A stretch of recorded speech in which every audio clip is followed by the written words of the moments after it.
ce passé. Nous entendons depuis des siècles et des siècles. Et il y en a des éclats. Et tu veux dire Élie, Elia, ok. J'en ai fait 2, 3 Elias. Il y en a un Jésus qu'on appellerait dès lors Issa. J'ai tout prévu. Oui, monsieur. Ali t'est arrivé. Oui, je l'avais prévu, promis. Il y aurait dans des autres nations aussi, mais ça... Oui, à la fin des temps, on attendait Ali. Et je donnais des sauts sur le fond et l'interdiction de parler et écrire clairement ces choses qui n'appartiennent qu'à moi. Nous emportons les sauts et le silence. Tant mieux. Vous vous retirez dans vos couvents. Tant que je sache, j'en suis sûr, directeur de thèse de doctorat de M. Derrida aussi, il était Jean Hippolyte. Si je ne me trompe pas, Michel Foucault, il est élu à la Collège de France à la place de M. Hippolyte. Quel rapport? Il y a Hippolyte. Très respectable, bien sûr, mais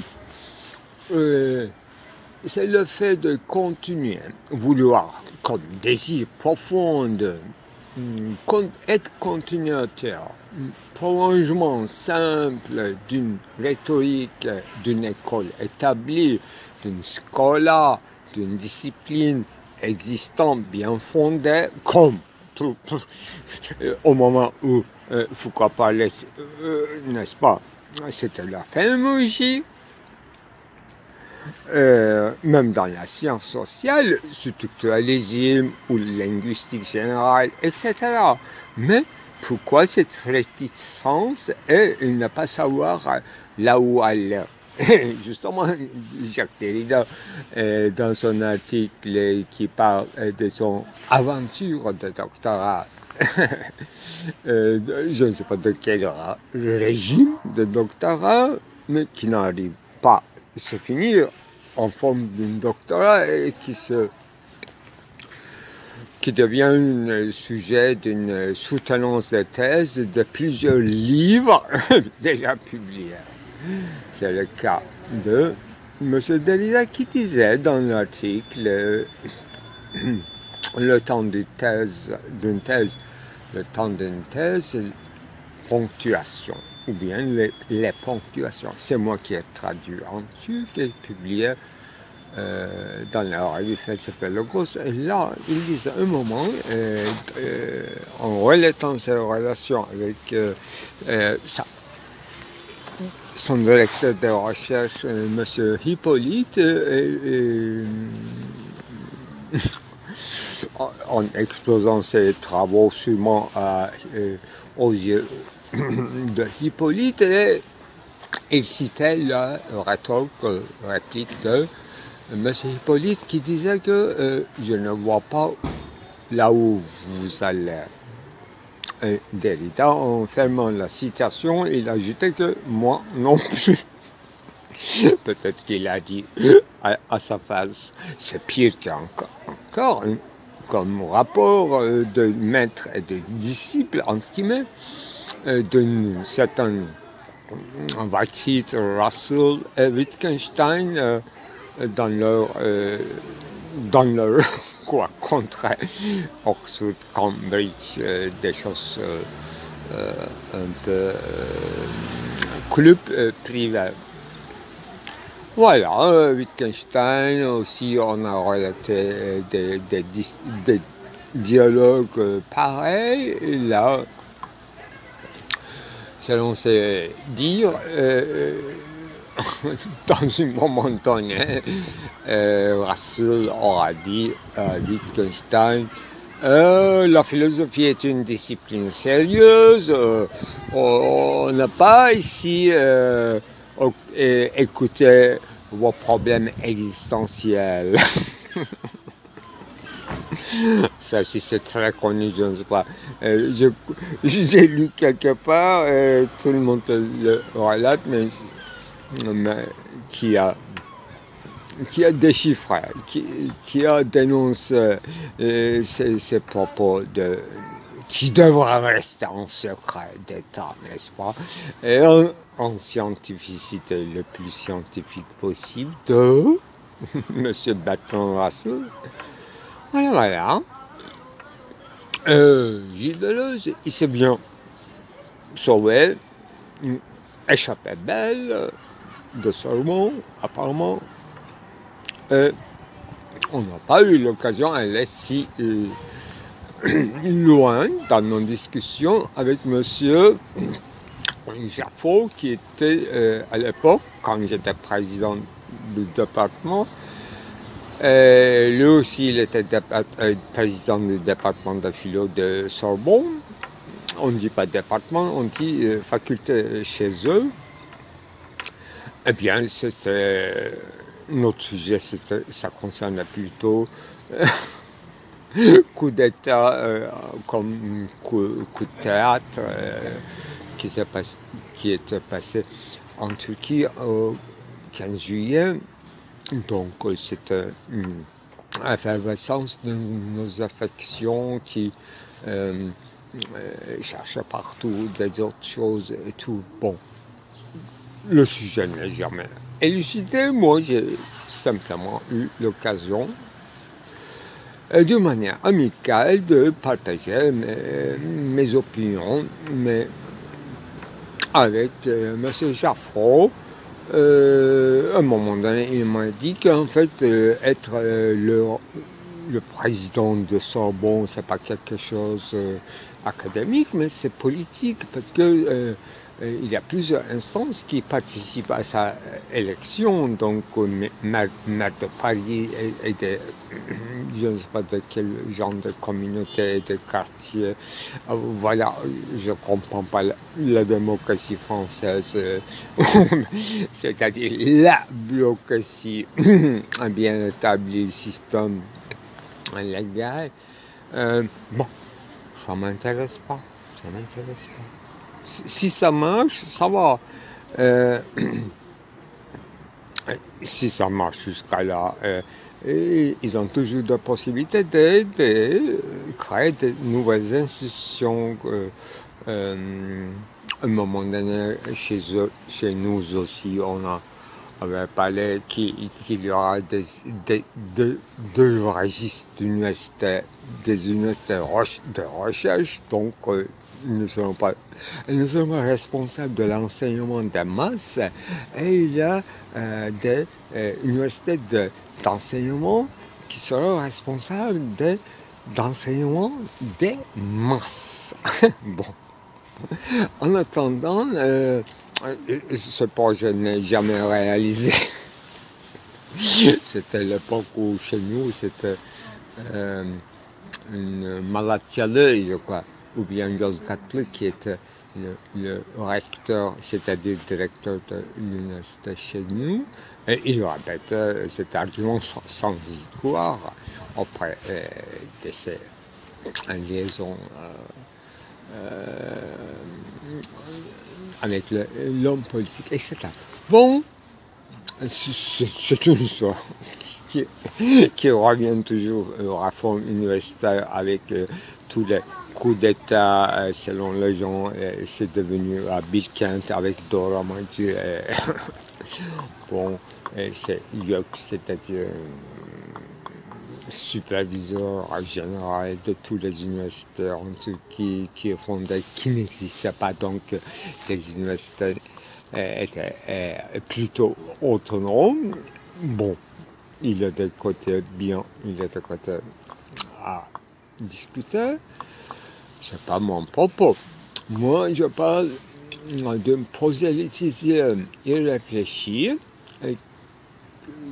qui donne ses symptômes dans des discours très haute qualité, mais en passant comme précaution, comme des délimitations de domaine de recherche, en disant que dans le monde occidental, ceci veut dire cela.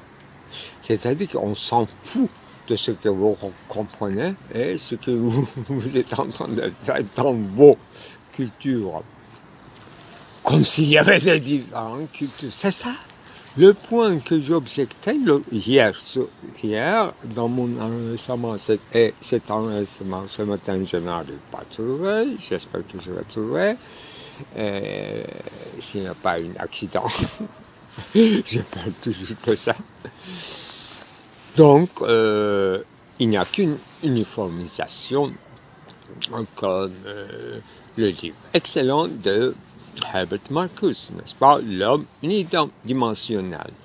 Mais si j'étais éditeur, j'aurais pu corriger le titre de son excellent livre, L'homme unidimensionnalisé. Mais les Français n'aiment pas trop de néologismes. Ça s'arrête comme ça, etc. Bon. Et chinois, c'est mieux sûrement. Sans syntaxe, deux mots, homme, uniforme. Quelque chose comme ça. Homme, c'est comme une chanson, attendez, voilà, en anglais.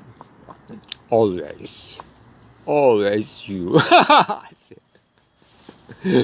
Always you, toujours identique à toi-même, toujours changeante. Always you. Always you. C'est qui chantait?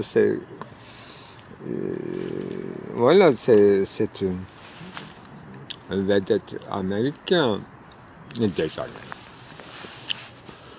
50 seulement, n'est-ce pas? Bon, je vais aller à faire mon 5 fois prière. Je vais me coucher.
Journée en fanfaronade des trophées synthétiques auprès d'une prairie devenue trop habituelle.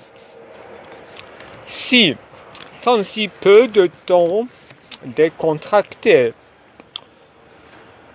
les mains à nous, en perpendiculaire ou croisées, auraient attelé ou distrait, offrant sous les lumières d'après-midi, un profil auguste et impassible, il ne lui manquerait rien, tous ces jeux hypertrophiés, à des sens au-dessus, au-dessous.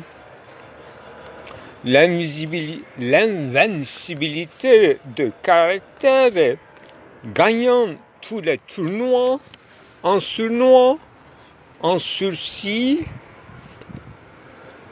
même pas demandé, encore moins exigé. Une courte sérénade au balcon pour annoncer solennellement aux chiens de chasse que les couloirs eurent été dès lors libres. Au passage de forêt, et l'antichambre fut comblée des trophées des têtards dont la privation de queue ne leur faisait que du bien, devenant dorénavant des grenouilles. Ils aspiraient de l'air aux poumons et jouissaient d'une insoutenable légèreté de se planer en sautillant dans des salons devenus familiers et dans la salle de bain où, au lieu de rester collés toute la journée sous le mur lézardé immobile, comme des ornements arabesques attrapant l'un à l'autre par leur queue en effigie de l'éternité, et ne trouvant nulle occasion pour changer du chromatisme au réverbère. Ils auraient été mieux habitués aux tiédeurs en vapeur de la salle de décontraction des seigneurs, grands amateurs de trophées, qui les aimaient sans tête et sans queue, et se jouissaient d'un air de famille dans les ritournelles en orgue sans pédale, devenu habituel de la maison à mi-chemin du bois, et depuis un siècle au moins, duquel la demeure s'y demeurait à mi-achevée dans l'état final, par peur d'être un résultat en architectonique parfait, se laissait toujours à se faire désirer pendant des générations non corrompues.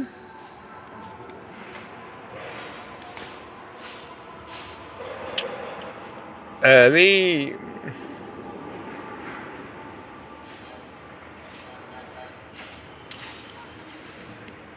des signes héraldiques d'électivité de prédilection au demeurant,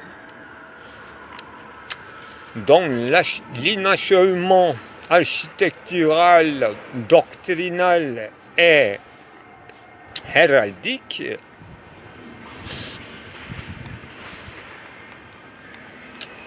remplissait leur cœur de joie et donnait toujours une forte occasion d'assouvir les plaisirs d'être dans certains passages fulgurants d'une chambre à l'autre, en large prairie, en sapin,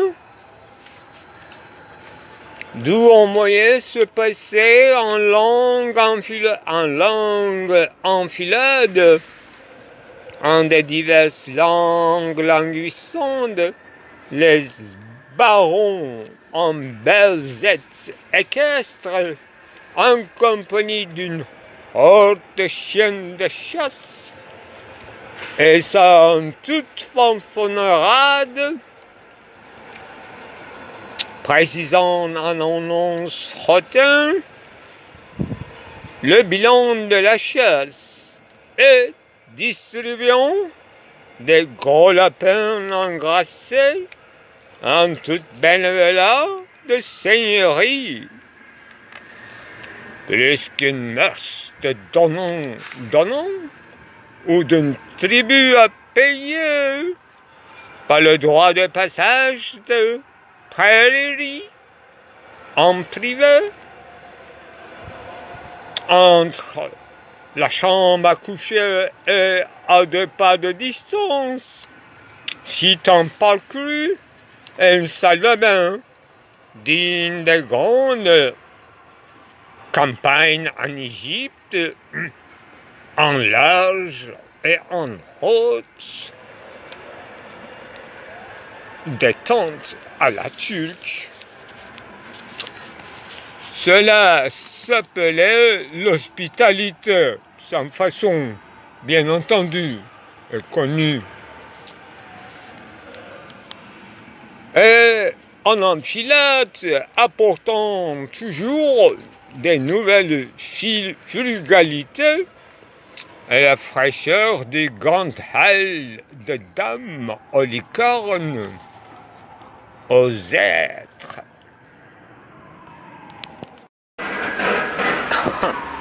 Imaginez une scène en fait.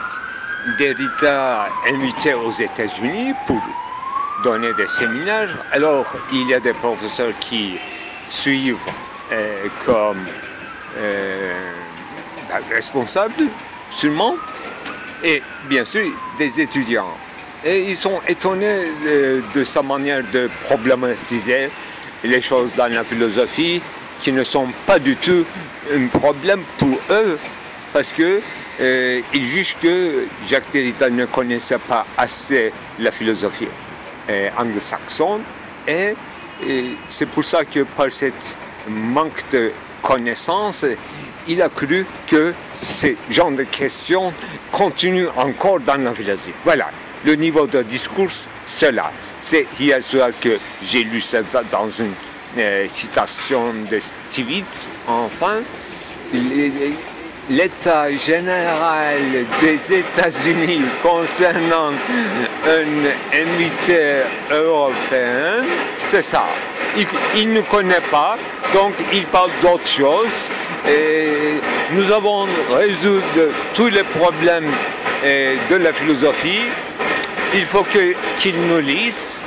Alors ce qu'il problématise, c'est une...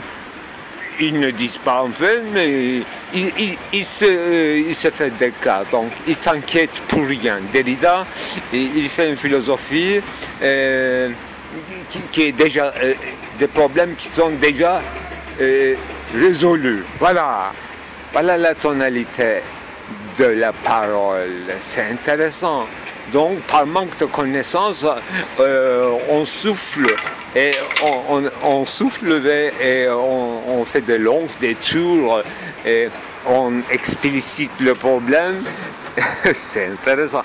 Comme s'il y avait dans la philosophie un certain nombre de problèmes non résolus. Et la philosophie se résumait à tout cela qui n'est pas résolu dans son propre histoire, dans ses propres limitations, qui est tracée par qui, et qu'est-ce que la philosophie, et qu'est-ce qu'un problème, et est-ce que la philosophie se rajoute un problème déjà posé par un autre philosophe, et rajoute. Qu'est-ce que ça veut dire résoudre? Quel rapport avec des constructions? Ben, rien, tout simplement. Complètement à côté de la plaque. Et ils disent en plus d'une tonne hautaine, franchement, et bien sûr pour leurs étudiants, il ne faut pas qu'ils suivent ce genre de cours, qu'ils restent dans la philosophie. Bon, blanc, oui, anglo-saxon. Ben, les Anglais aussi sont anglo-saxons, hein, à Oxford, il est bien, beaucoup mieux accueilli quand même. Parce qu'il y a un genre à Oxford qui finalement, on peut prétendre que personne ne l'a pas dit, mais qui aura pu engendrer un type de philosophie comme Derrida. Et on attendait cela, en fait. Il y avait une discussion à Oxford, n'est-ce pas, Whitehead, Russell, avec la participation de Wittgenstein, donc un autre étranger. Alors, Derrida aussi, on peut le considérer dans cette chaîne. Au moins, en ce qui concerne des limitations du savoir, connaissance et du sens bien sûr, de maîtrise du sens, et avoir ou pas le sens, ayant été du sens ou projection. Ça, là, c'est le problème de Bedeutung, oui. C'est le premier Derrida qui était déterminant, bien sûr. Son rapport avec Austin, n'est-ce pas, how to... quand dire, c'est faire, n'est-ce pas? Tout Derrida peut être, comme au moins point de départ et de développement, peut se comprendre à partir de ce renvoi à ce livre de Austin qui a beaucoup défendu contre Searle. N'oublions pas le point crucial avec les anglo-saxons, c'est ça. Et il y a des autres problèmes entre eux, et logique formelle, logique transcendantale, etc. Mais c'est une discussion pour tout le monde. Ce n'est pas spécifiquement un problème partiel de la déconstruction qui va résoudre, non? Complètement comme Gabriel, c'est-à-dire sans... Je ne sais pas comment ça se fait, ces choses-là, c'est-à-dire ce miracle qui est la littérature, les lettres mortes. J'ai fait une lecture qui s'étale sur plusieurs jours, et sur beaucoup de promenades, films, etc. En fait, je me suis promené plus que lire. Et finalement, j'ai achevé ma lecture et j'ai un sentiment bizarre, comme après chaque lecture forte. Après Les Misérables de Victor Hugo aussi, pendant mon enfance en puberté, après cette lecture de Misérables, j'avais eu toute misère sentimentale en fait. Je me rappelle dans le salon de notre maison paternelle, en fait, j'étais en pénombre. Ça aussi s'était étalé en plusieurs jours, intense lecture, mais sans souffle, j'avais fini et j'étais bouleversé parce que par un monde dont je sais rien. Donc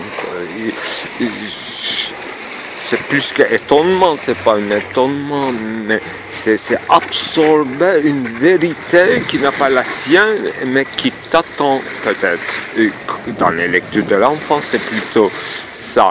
Il y a plusieurs sortes de niveaux de lecture, d'être touché, d'être affecté.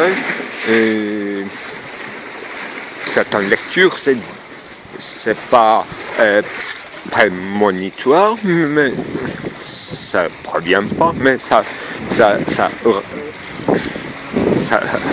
affirme et ça fait, ça aide à accepter.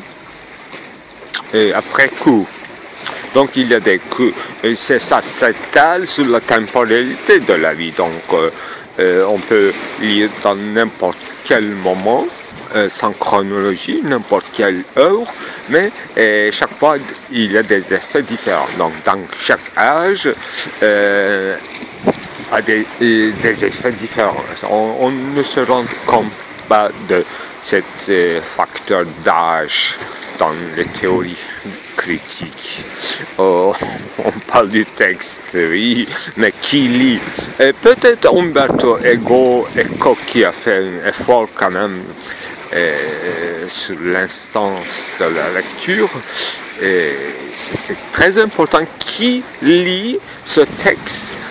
Qu'on fait une fétiche, oui, mais qui lit, mais dans quel moment et comment lit, dans quelle manière, c'est la chimie et l'alchimie de la lecture, c'est plus même pareil au processus de rédaction d'un texte fort. Ben, c'est un peu privé, mais je n'ai plus de distinction entre privé et public. Tout à l'heure, avec l'espoir de trouver un endroit plus tranquille, j'ai pris un bus qui allait très rapide. Bon, j'ai remarqué qu'à l'intérieur, je faisais...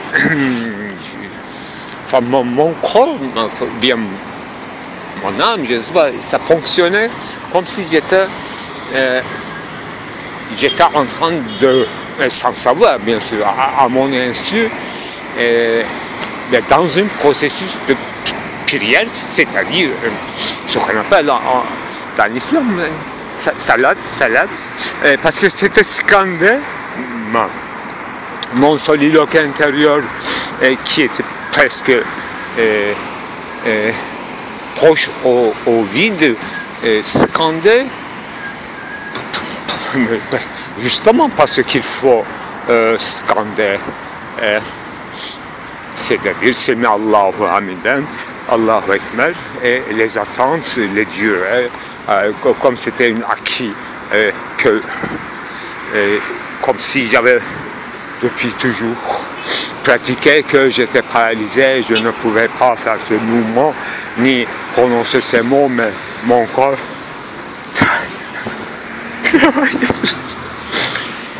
travaillait selon sa logique machinale dont je ne sais rien, et j'ai remarqué par les scandements et qui passait par le changement de respiration, tout simplement. Changement de respiration. On est encore dans le thorax alors. Et j'ai prononcé ça. Là, j'ai remarqué ainsi d'ailleurs que j'ai prononcé certains mots que je connais par rythme, donc par syllabe, sans comprendre toujours, comme la majorité des non-arabes d'ailleurs, si n'étudie pas, sans comprendre, scander là où il faut, donc les syllabes, etc. Donc très en règle. Voilà, bizarre, une imitation, mimétisme. Bon, je crois que c'est pas une bonne explication, mais il y a une part de... Non, mimétisme, c'est pas une bonne explication.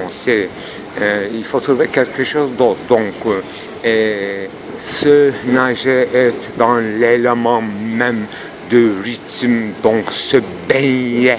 Voilà, c'est tout à fait autre chose qu'une simple mimétisme, une imitation extérieure, une représentation. Rien à voir. Tout au contraire. Même si j'avais essayé de le pratiquer comme il faut, ça pourrait passer par le mimétisme extérieur, donc représentation. Là, c'était machinal, donc ça fonctionnait comme j'étais dans l'élément. Qu'est-ce que ça veut dire dans l'élément? Donc se baigner, etc. Là, ce sont des analogies qui fonctionnent. Attendez, que j'ai trouvé une grande panneau en céramique très moderne et très représentatif de la République des Ottomans, et qui est imitatif peut-être, mais très original à la fois. Ça, parce qu'il était œillet, je sens les œillets, très naïfs, les grenades, plein de grenades, bien sûr les colombes de paix, des havres de paix, des poissons, c'est la frugalité. Encore, c'est très réussi, pour une très grande panneau, très réussi, Et parce que ça représente bien l'esprit, tel que je comprends, turc, depuis au moins les années 20, plus précisément, c'est plutôt les années 50. Ce genre d'art est vu jour avec Bedri Eibol, donc retour aux sources anatoliennes, et non pas grécisantes, ni hittitisantes, ni européanisantes, mais vraiment ils ont attrapé dans l'art un style à la fois universel et à la fois local. C'est une banalité de le dire, mais vous allez voir quand vous allez voir. Je photographie. Aujourd'hui, je suis dans une parloir très inhabituelle. Je suis dans une dergah, Şarkulu dergahı. C'est une sorte, disons, monastère ou un lieu d'étude, donc une sorte d'université de Shia, de l'obéissance Shia en islam. Et à la fois, c'est un lieu de recueillement. Autrement dit, c'est un lieu de ascèse. Et tout ce qui implique comme humiliation, auto-humiliation, ascèse, jeûne, et méditation profonde pour un voyage initiatique, bien sûr. À la fin, je ne sais pas, il y a des années, pas très anciennement, mais j'ai eu quelques souvenirs très forts. Dans ces états actuels restaurés, je l'ai connu il y a au moins 4-5 ans. Et la ville autour de ce lieu, avec grand jardin, a évolué quand même avec le temps. Et maintenant, c'est presque disparu comme point dans la ville. Donc, c'était difficile de retrouver Şarkulu dergahı. Donc, mais il y a 30 ans, effectivement, c'était un petit bâtiment très historique, moitié détruite, mais avec une tour très très longue. J'ai remarqué que tout est restauré, mais dans une dimension réduite, je dirais. La tour me semble très petite aujourd'hui. Mais la tour est très importante, mais tout ce qui c'était très important pour moi parce que ça le rendait visible immédiatement dans la ville. Mais il y avait beaucoup moins de bâtiments urbains autour de ce lieu. Pour moi aussi sacré. Mais quand c'était détruit, comme un temple détruit, c'était encore plus sacré parce que ça cachait une histoire, une sorte de mystère. Et la tour est autrement intéressante parce que déjà il y a 30 ans, les cigognes, c'était devenu rare à Istanbul. Parce que Istanbul se trouve sur leur lieu d'immigration annuel. Et les cigognes, rares des cigognes, venaient se poser pendant une été sur cette tour de Şarkulu dergahı. Donc, c'était symbole de la vivacité écologique du système à Istanbul.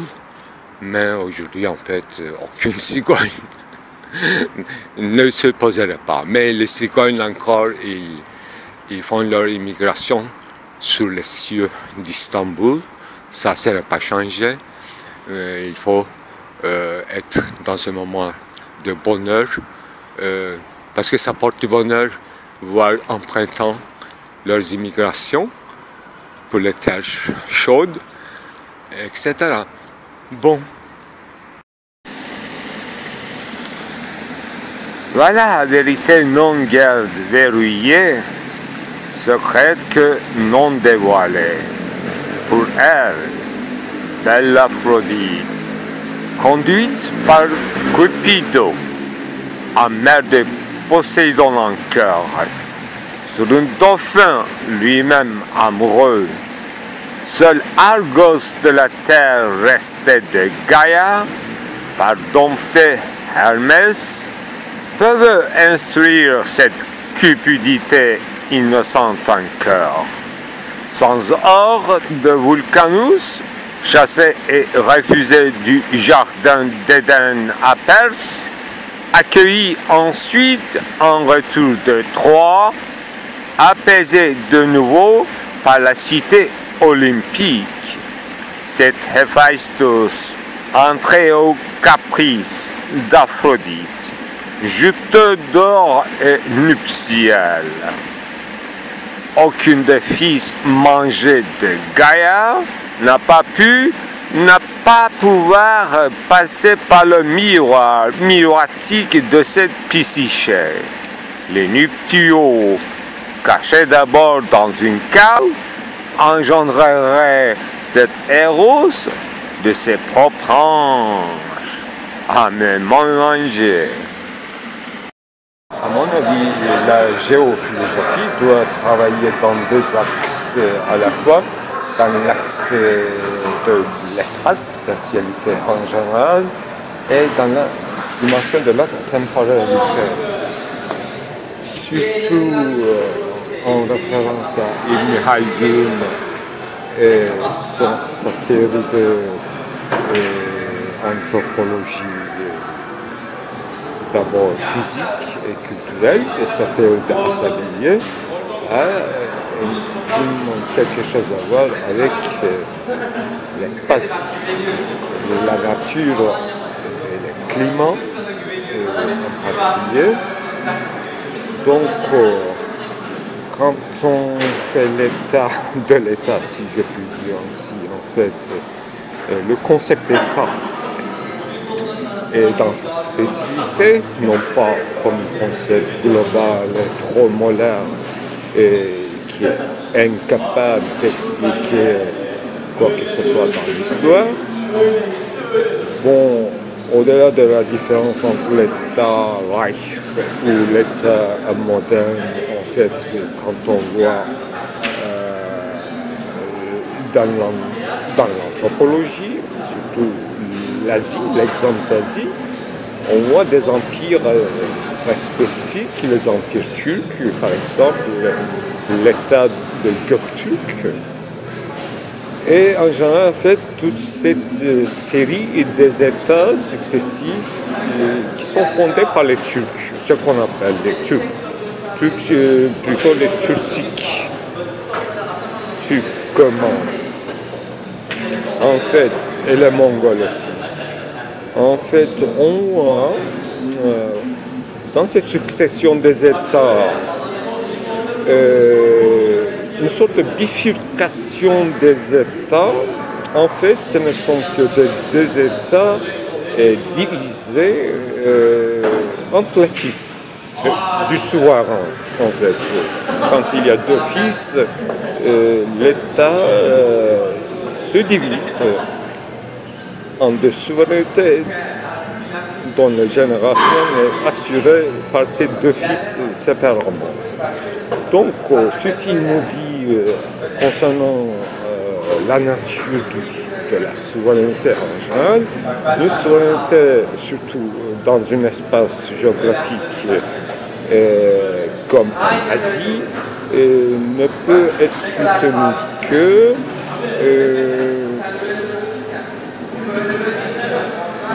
en fait par ces successions filiales dans une division essentielle. En fait, division en deux États est essentielle et structurelle à la souveraineté, disons. Surtout dans un espace nomadique, dans une mœurs nomadique, dans une Lebenswelt, la vie le monde de la vie nomadique et cette concurrence entre deux États. Sans cette concurrence entre deux souverainetés, il n'y a pas de souveraineté. Au fond, quand il n'y a pas deux, il n'y a pas un. Quand il n'y a pas deux souverainetés, il n'y a pas une seule souveraineté, ça n'a aucun sens, ça n'aurait aucun sens. Dans des espaces européens, géographiquement parlant, en fait, là, c'est difficile à démêler, mais dans l'Asie, dans les grands espaces nomadiques, nomadisants, là, il n'y a pas une habitation urbaine, agglomération, ni féodalité, mais ni même pour les raisons géographiques, ni même l'agriculture de suivi. Bien sûr, il y a de l'agriculture, mais ce n'est pas la tâche essentielle. Donc, ils sont forgerons plutôt, les Turcs, comment tu les aussi, qu'ils sont forgerons, comme tout est nomade, disons, et ils sont développés dans l'orfèvrerie, dans le tissage des tapis, et dans le tissage des tissus. Et les iskits, par exemple, nous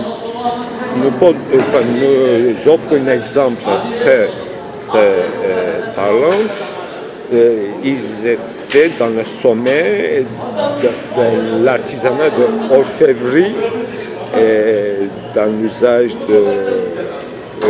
d'ornements précieux, les métaux précieux, en particulier l'or.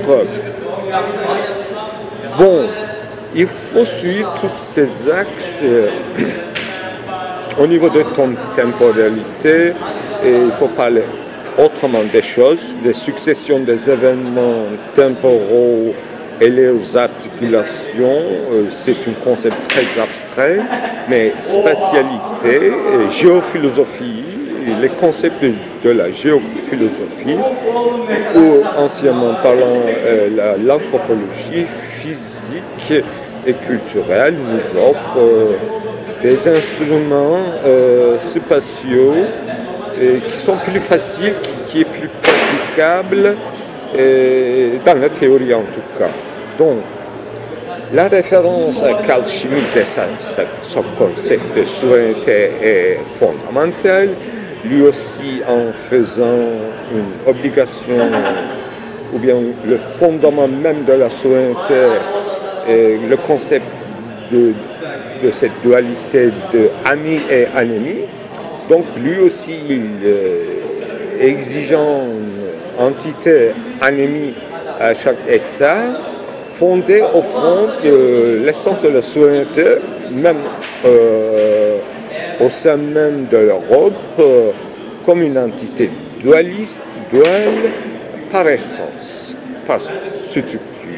Donc Carl Schmitt est très utile pour notre conception de souveraineté duelle. Donc, référence à Hegel aussi est essentielle, surtout dans la conception historico-temporelle, mais il faut aller par ordre et rappeler dans la philosophie moderne cette contestation contre l'espace concernant la conception du temps, d'abord par Bergson et puis par Heidegger, deux figures essentielles de la temporalité. Mais quand on regarde de près Sein und Zeit, là, on voit une théorie de la temporalité hors du concept vulgaire du temps ou le temps des horloges non développé.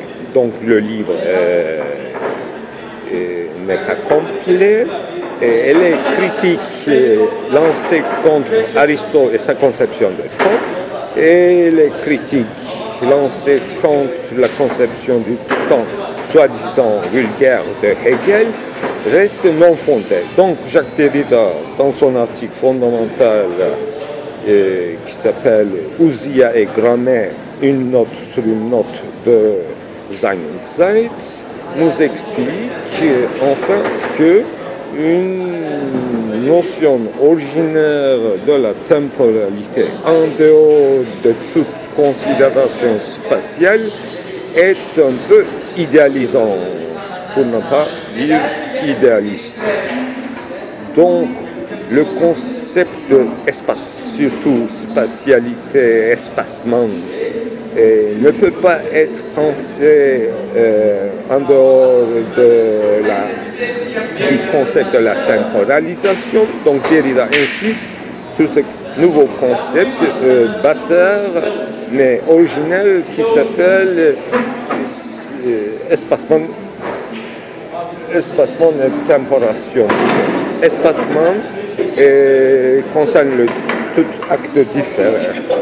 Donc, Aristote, dans son Physique, livre 4, expliquait d'une manière intéressante mais très spatialisante le temps. Le temps, pour Aristote, était au fond arithméos kinéséos, donc le nombre du mouvement. Le temps était expliqué par le mouvement. Bon, c'est très cohérent pour Aristote.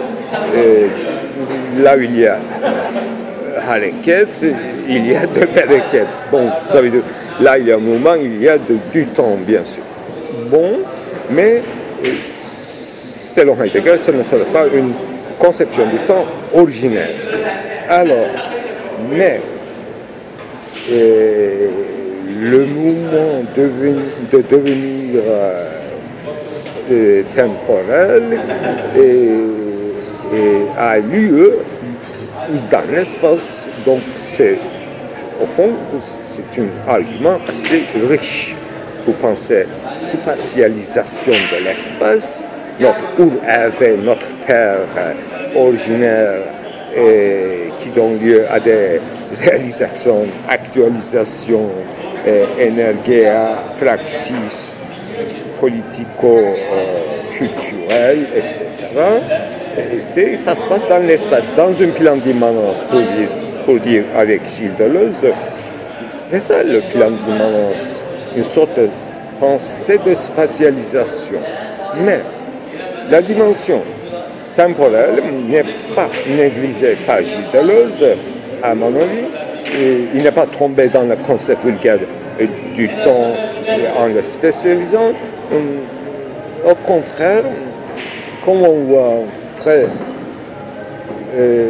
dans son effort d'être antidialecticien et dans son anémie contre Hegel, et donc dans son concept de différence non dialectique, et une différence qui inclut la répétition, donc une sorte de sérialité, une pensée de sérialité à mon avis.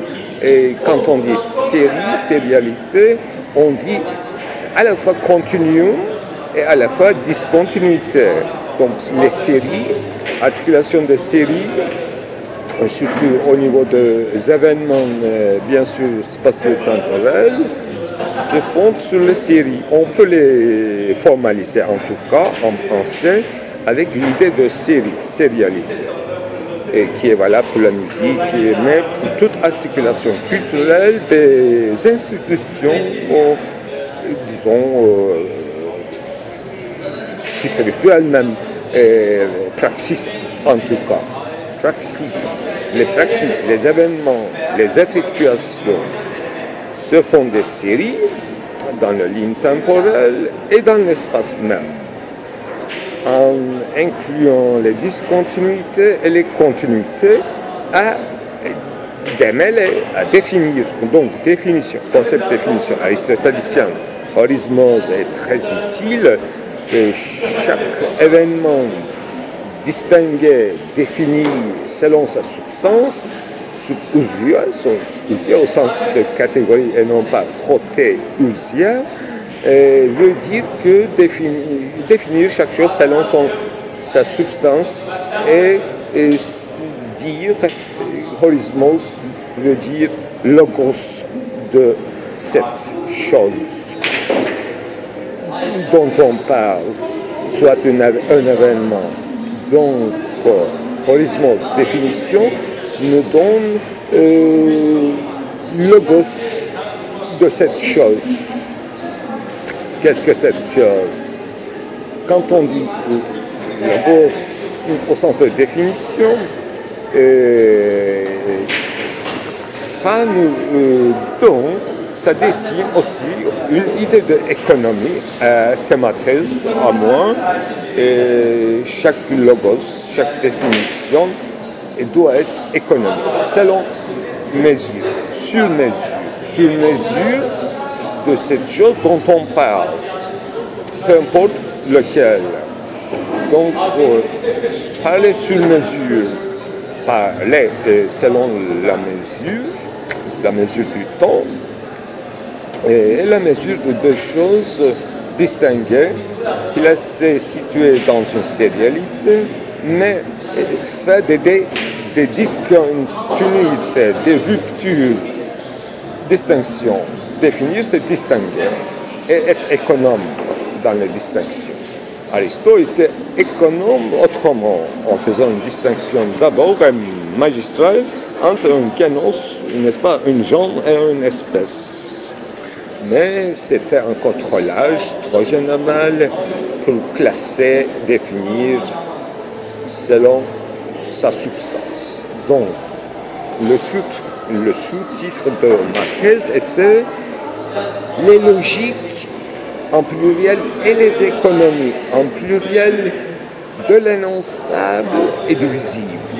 Maintenant, en parallèle à ce concept double de l'espace et du temps, comme de ligne virtuelle de l'analyse, il faut ajouter avec Foucault, tel qu'il est conçu, compris par Jean-Gilles Deleuze, admirablement. Donc cette deuxième ligne virtuelle est encore double, celle de l'énonçable et celle du visible. Très utile dans toute analyse historico-culturelle. Donc, Foucault nous offrait ce double concept admirable en faisant une distinction entre le document historique, forcément, et le monument, comme ça fait rime, document et monument. Et en théorie, documents correspondent à tout ce qui est discursif de l'ordre du discours, donc énonçable. Ça concerne toute une théorie d'énonciation, sujet d'énonciation, les énoncés, et les énoncés très établis, les énoncés qui s'articulent selon un discours dominant, efficace, pragmatique, ou souverain, ou dominante, etc. Et le deuxième axe, monuments. Ce ne sont pas des monuments historiques au sens étroit du terme, mais tout ce qui est visible, de l'ordre de irréductible à l'énonçable. Toute chose de l'ordre de signe, indication et indice peut être monument. Monuments ne sont pas toujours des choses visibles. Donc, sans faire de référence à toute la littérature de la phénoménologie de la perception, Foucault, alors, pensait la visibilité dans toute sa richesse théorique, incluant l'invisibilité. Toutes ces analyses concernant la naissance du crime, la naissance de la prison, donc il distinguait, définissait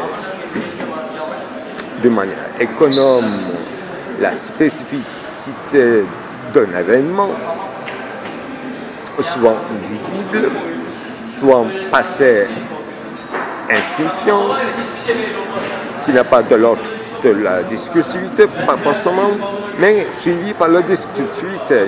Donc il y a une articulation entre ce qui est écrit, ce qui est exprimé, et ce qui est fait, ce qui est effectué comme événement, machine, appareillage, etc. Donc le chariot de l'exécution est très évoquant. Par exemple, invention d'un chariot, quelque chose de très simple, mais c'est un événement, je dirais, incorporel ou corporel qui fait commencer une époque qui ferme notre époque, etc. Donc, distinction, c'est ça, faire des distinctions magistrales, micro-distinctions, ou pourquoi pas le macro-distinction, comme espèce et genre. Quand on avance dans la théorie des différences, on devient plutôt sensible aux nuances, petites modifications légères, les détails. Donc, nous sommes dans le domaine de micro-analyse. Donc, il faut diviser l'espace et le temps, les énoncés et les lignes virtuelles de visibilité qui concernent l'invisible. Donc, pour l'instant, théoriquement, c'est ça. Et Carl Schmitt, Gilles Deleuze pensait en même temps au niveau de géophilosophie peut être très fructueuse. Mais il faut ajouter Kant, il faut lire Kant, l'anthropologie du point de vue pragmatique, avec Carl Schmitt, surtout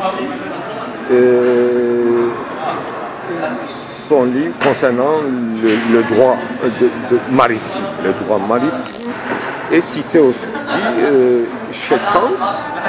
Donc, ça peut nous aider à formaliser cette habitation, à cette occupation de l'espace, et non pas dans une zone nomadique en Asie, mais cette fois-ci dans les mers, dans les grandes mers, dans les océans. Et toute l'histoire de colonialisation et développement juridique, partage du monde, habiter en mer, éclate dans toute sa sévérité, dans cet espace fluctueux qui est la mer. Il y a du droit, le droit. Il y a droit partout. Il y a un droit de guerre. Et sa fin, il y a un droit ancestral aristocratique de guerre qui a trouvé fin, à mon avis, dans les deux guerres mondiales et par cause. Après ces guerres-là, on a monté un tribunal spécial concernant crimes de guerre. Donc, seule invention de ce tribunal de crimes de guerre nous prouve qu'il n'y a plus de droit de guerre au sens ancestral ou aristocratique du terme. Dans cette haute loi, dans cette exception totale, dans cette suspension des lois dans la guerre, on commet des crimes abominables et puis, après coup, un appareil qui s'appelle tribune de crimes de guerre s'occupe. Donc, l'existence, invention même de cette tribune, comme un événement fondamental, prouve qu'il n'y a plus de loi, ancienne dans la guerre. Par exemple, c'est un exemple éclatant quand même dans les analyses historiques temporelles. Il faut penser à l'espace de la guerre aussi, avec la switch et les autres. Et ce qui, je trouve, beaucoup plus intéressant, la théorie présentée dans un petit article par ce philosophe du XXe siècle tchèque. J'ai oublié son nom, mais Patočka, Jean Patočka, dans son article merveilleux, qui fait un compte-rendu de deux guerres, la différence entre deux guerres mondiales, à travers les tranchées. Il faut penser cet article. L'article s'appelle « Les guerres du XXe siècle », tout simplement. Et il définit, il détecte, de manière symptomatique une différence radicale dans le concept même de la guerre. Et à travers ce truc, non pas le tribunal, mais barricades. Et disparition de guerres, des champs comme Austerlitz, etc. Et l'existence des barricades est suivie par une guerre totale sans barricades. Et maintenant, au-delà de Patochka, on peut dire qu'il y a une autre ère de guerre qui est encore plus sans visage, parce que dans les barricades, à Crimée ou à Dardanelles, la dernière guerre gentille, ou bien de gentlemen, disparu avec Dardanelles. Peut-être la première guerre moderne était Crimée, la guerre de Crimée, très fructueux comme lieu, comme espace pour engendrer des grandes guerres, comme prémonitoire de grandes guerres. Crimée était vraiment une première guerre moderne et réalisée sous les yeux de la presse mondiale internationale. Et c'est une guerre à la fois locale et internationale des grandes puissances.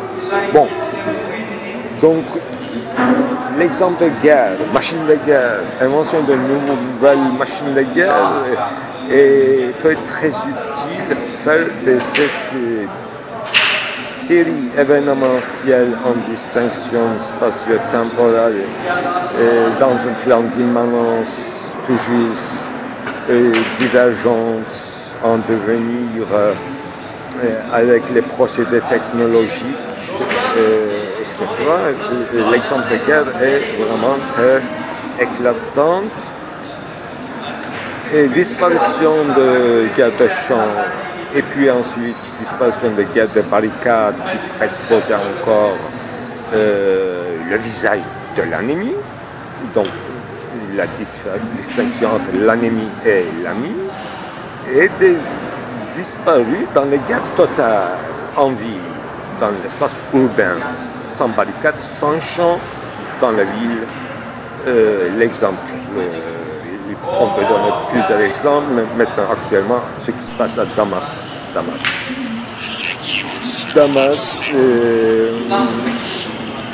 la guerre descendue en ville, sans visage, sans distinction, ou avec les distinctions beaucoup trop difficile à analyser comme une organisation, une guerre qui change de forme et une guerre insinuée. Voilà. J'ai tout prévu. Oui, monsieur. Ali était arrivé.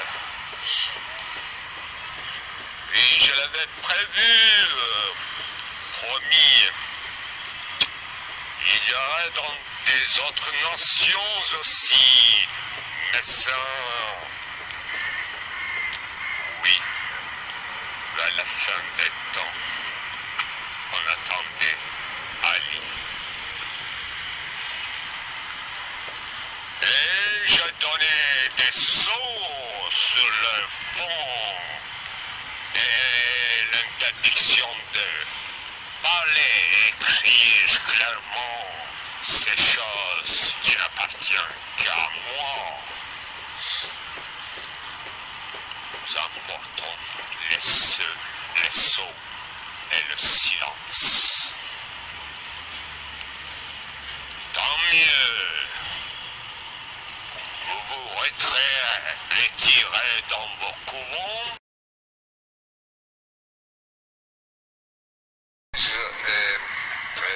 Complètement comme Gabriel, c'est-à-dire... Mon propos concernant après un long discours sur la temporalité et ses complications avec l'espace se trouve peut-être une résolution dans mon petit résumé concernant le sexe en question, concernant passé, futur, présent. Regardez. Bon, dans le cours de récréation, bon, ça n'existait pas, je sais le mot, ou bien le cours, ou bien la récréation. Dans les cours de récréation, ou bien dans les, comment ça s'appelle, cours de école buissonnière. Bon, on m'a posé une question. Alors, vous êtes un spécialiste apparemment dans l'espace-temps. Qu'en pensez-vous du sexe, au sens d'espace et du temps? Bon, je suis choqué, non, je ne suis pas choqué. Bon, je me suis dit, pour ne pas dire de banalité, pour ne pas dire que je fais du sexe dans cet espace-ci, dans ce temps-ci, après-midi, ou avant la soirée, dans l'hiver, dans le petit matin, en été. Bon. Mais je ne me suis pas tais, j'ai parlé quand même. Bon, le temps et l'espace est très important, bien sûr, au sens empirique et au sens transcendantal. Le sexe est transcendance. Bon, ça me dépasse, mais ça donne à penser. Bon, à mon avis, sexe, faire le sexe, qu'est-ce que ça veut dire? Bon, je n'y entrerai pas, je vais rester dans le plan d'Hyménès. Faire qu'est-ce que c'est, etc. Bon, c'est grand problème. Mais, qu'est-ce que je voulais dire? Alors, quant à moi, quand il s'agit de moi, je parlerai de futur antérieur. J'aurais dû, sans savoir si je fais ou je veux faire. D'abord, en toute précision, je peux dire que une catégorie temporelle qui n'existait pas dans l'acte faire du sexe, c'est futur proche. C'est une banale. C'est absurde.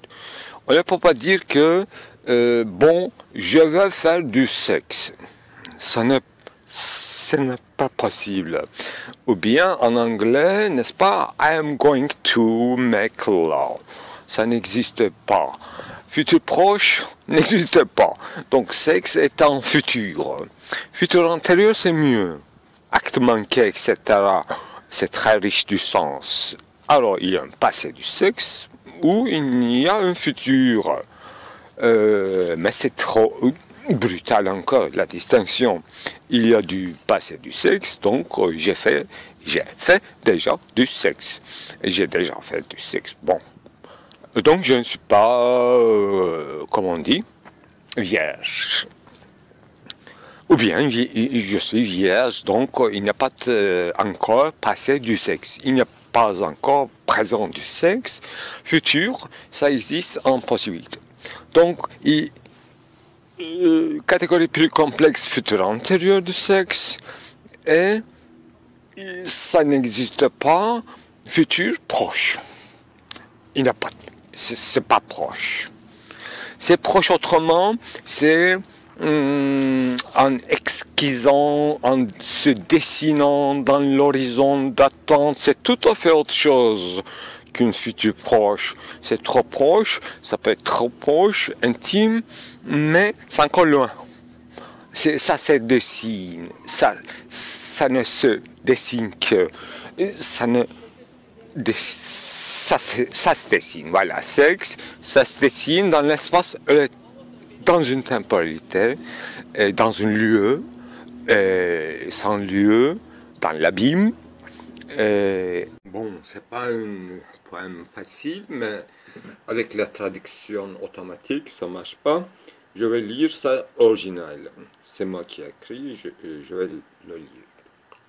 Un gros plan d'immanence ahuri. La vie qui me reste en flagrant délit est un gros plan d'immanence ahuri. Peuplé d'images de peuplades qui viennent demander leur repas de pâturage. Manoir de Meclau, sous lequel ni toit, ni porte, ni fenêtre, mais un appétit à zèle de s'apercevoir d'aperception complète. Oui, mon chum d'amitié, porte-parole d'iniquité de chem et chum, percé de toi comme porte-loi si devant tabernacle. Mais de quel rythme maintenant à conjecturer les pas lents des pas encore? Mon bon Dieu est devenu vivier de vers de terre encore inhabité.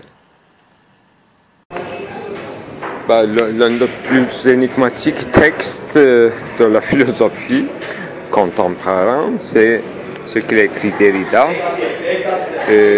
juste à la fin de son texte qui s'appelle « En ce moment texte, me voici ». Dans ce texte-ci, alors il commence à écrire en majuscule, ce qu'il n'a jamais fait, même il n'a pas écrit avec une grande A ce concept fameux de différence, pour signifier la différence.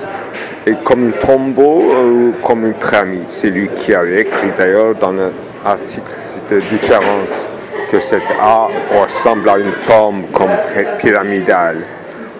Bon, c'est un texte très tardif de Derrida sur Emmanuel Levinas. Il se renoue, il se réconcilie à sa façon. Il déclare qu'il s'agit d'une ingratitude de sa part, ou bien plutôt une jalousie, si ce n'est pas une faute, de faire semblant de ne pas comprendre Emmanuel Levinas dans son article de jeunesse qui s'appelait « Violence de la métaphysique ». Donc, vers la fin de son texte, il commence à écrire le nom de Emmanuel Levinas avec le majuscule grande, E-L, donc ça fait L. Une sorte de féminisation de sa pensée, mais lui, à son tour, dans son rapport à texte, dans son rapport conflictuel, puis la réconciliation avec la pensée de Levinas, Derrida se prend comme une femme dans ce rapport. Et il dit, je cite, « En tant que femme, par exemple, et en inversant la dissymétrie, j'en ai rajouté du viol. » Donc il écrit sur la violence sur la métaphysique, c'est-à-dire sur le rejet de l'ontologie par Emmanuel Levinas. Emmanuel Levinas assume la métaphysique, il appelle ce qu'il fait comme métaphysique. Donc il fait une philosophie à la fois conservateur et à la fois très féministe, disons, en fait.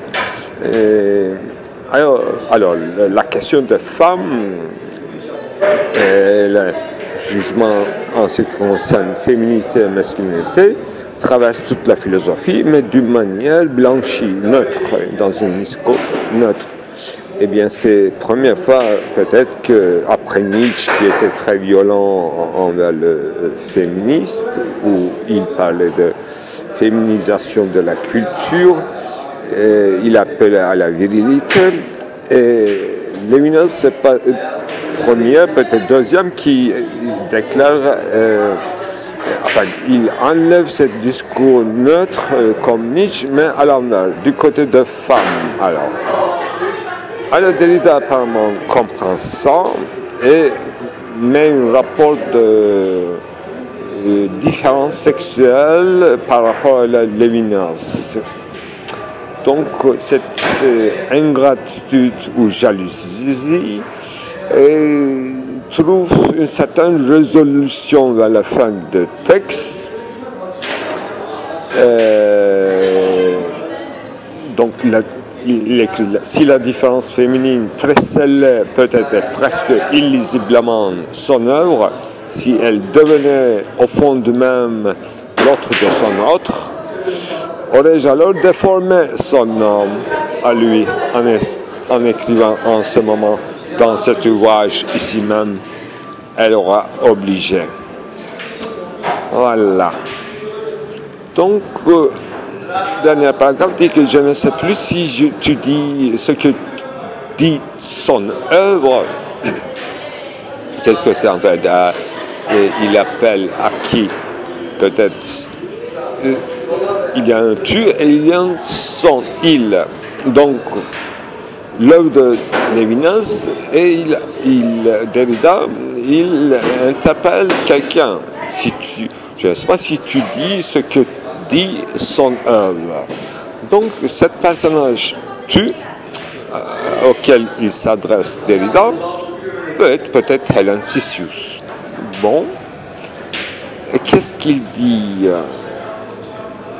Et en parlant peut-être des femmes, il dit, ça revient peut-être au même, ce que tu dis. Et je ne sais plus si tu dis le contraire ou si tu as déjà écrit toute autre chose. Je ne sais pas si tu acceptes l'œuvre d'Emmanuel Levinas ou tu as déjà écrit des autres choses. Et j'interprète, je lis, je n'entends plus ta voix, je n'entends pas la réaction des femmes en ce qui concerne la philosophie féministe mais conservateur, disons, de Lévinas, peut-être. Je la distingue mal de la mienne. De toute autre, ta faute me devient illisible et tout à coup interrompt-moi. Eh bien, après, les majuscules commencent. Comme une sorte de table de roi inscrite sur la terre cuite. J'interprète comme ça. Pourquoi on va écrire toute une page en majuscule pour finir l'œuvre? C'est comme un monument. Voici en ce moment même, j'enroule le corps de nos voix entrelacées, consonnes, voyelles, accents fautifs dans ce manuscrit. Je vais interpréter forcément enrouler le corps, c'est comme s'embrasser corps à corps. Mais le corps de nos voix, donc les voix qui s'enroulent et s'embrassent, s'entrelacent plutôt. Les consonnes et les voyelles s'entrelacent pour faire un discours. Voilà l'enroulement. Mais il y a un autre contexte d'enroulement. Enroulement où les rouleaux de loi qu'on parle dans la Bible, dans l'Ézéchiel. Voilà, le thème s'avance vers l'Ézéchiel, à mon avis. Il me faut pour toi le mettre en terre. Donc, il faut mettre le manuscrit pour toi en terre. Il faut que j'enterre mon manuscrit, c'est-à-dire les lois, ou bien mon ancien pensée. Alors, il y a une faute, et il faut enterrer, faire un rouleau, comme on dit dans Ézéchiel, les tables de loi, faire une loi, un rouleau. Et puis, je continue. Viens, penche-toi, nos gestes. Alors, en parlant des œuvres, peut-être, il est dit cette confrontation entre nous. Ce sera notre enfant muet, une fille, peut-être, née d'une inceste, ou bien mort-née.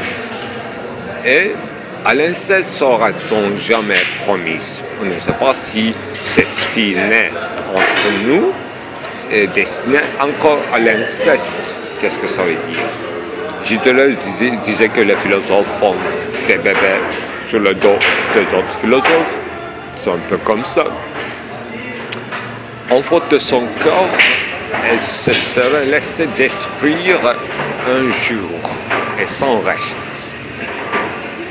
En faute de son cœur, sans un support de loi, toute tout à l'heure, il parlait de Yahvé, des lettres, cet tétragramme qui est précaire. Cette précarité, c'était jalousie de Dieu pour ne pas se confondre avec les autres noms. Mais ce n'est pas un remède total parce que pour garder ce jalousement, il faut déclencher tout un système de jalousie.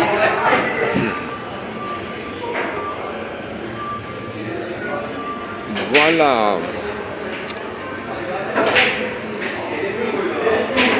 Elle se serait laissée détruire un jour et s'en reste. Il faut l'espérer. Il faut se garder l'espoir, même qu'ainsi toujours plus de jalousie. Elle se gardera mieux. Plus il y a la jalousie, c'est-à-dire si cette œuvre est jalousement gardée, donc normalement, logiquement, elle se garderait mieux. Mais non, la jalousie détruit l'œuvre aussi. Et toute jalousie, enfin l'œuvre attire la jalousie, c'est ça le défaut de l'œuvre. Plus assez de différence là entre elle, entre l'ennemi ou les cendres brûlent tout. Si je brûle toute mon œuvre, il n'y aura pas beaucoup de différence. Si on inhume le corps, il n'y a pas de différence. Pourquoi? Maintenant, ici même, la chose de cette liturgie se garde comme une trace, autrement dit, se perd au-delà du jeu et de la dépense. Tout comme pour d'autres faits, elle se laisse déjà manger.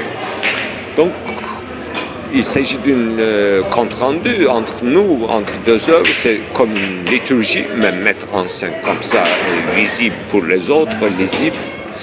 Et donc, cette œuvre, elle se laisse déjà manger. Donc, eux, les autres, ils introjectent, elles intériorisent l'œuvre avant que ce soit inhumé ou brûlé. C'est trop tard pour brûler. Ça s'expose là, comme une table terre cuite, en majuscule en plus. Par l'autre, par toi, qui me l'aurait donné. Cette fille que tout le monde leur a donnée, tu savais depuis toujours quel est le corps propre de la faute. Donc péché, l'œuvre, est le corps propre d'un péché. Elle n'aura été appelée de son nom lisible que par toi, en cela d'avance disparu. Voilà. Mais dans le crypte, sans fond, l'indéchiffrable donne encore à lire pour une laps au-dessus de son cœur. Alors, malgré que l'œuvre soit fragmentaire ou les syntaxes soient non constatifs, descriptifs, donc l'écriture même de Lévinas, oxymore parfois, etc. Donc, une manière d'anagramme ou crypte, on peut dire, description phénoménologique parfois hésitante, devient indéchiffrable et au-dessus de son corps, cette œuvre, elle donne à lire pour une laps de temps. Encore la vérité peut-être. Son corps qui lentement se décompose à l'analyse. Mais quand on analyse effectivement ce corps, ne reste pas comme idole, mais devient logique et pensée, et ça se décompose, et ça s'approprie quand on en mange. Il faut un nouveau corps, un autre sans plus de jalousie, le plus ancien encore à venir. Un nouveau corps, plus ancien encore à venir. Donc, un truc de messianique, sûrement, mais quel corps? Une autre support de pensée, un autre moyen de créer peut-être sans plus de jalousie. Derrida se sentait responsable de cette jalousie envers l'œuvre de Lévinas, si je comprends bien. Elle ne parle pas l'ennomé. Or, tu l'entends mieux que moi, avant moi, en ce moment même, où pourtant, sur l'autre côté de cette œuvre monumentale, je tisse de ma voix pour m'y effacer.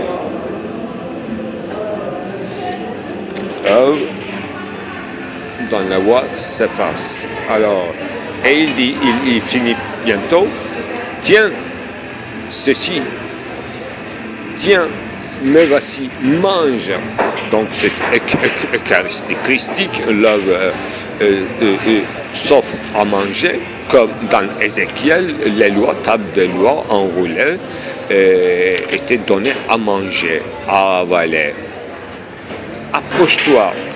Au départ, il disait, penche-toi. Maintenant, Ézéchiel répétait, presque de la même façon, et Dieu parle, il dit, approche-toi, penche-toi, pour lui donner, bois, avec S. Soit pour lui donner du bois, c'est-à-dire pour faire brûler les lois, pour que le corps ne reste pas, pour qu'on intériorise les lois, pour que le corps, ou bien Yahvé tétragramme ne laisse pas, qu'on n'aura plus besoin de Dieu, ou bien bois, c'est comme un liquide, tu avales, bois les lois intérieures. Voilà mon interprétation pour l'instant de cette liturgie bizarre du judaïsme accompli.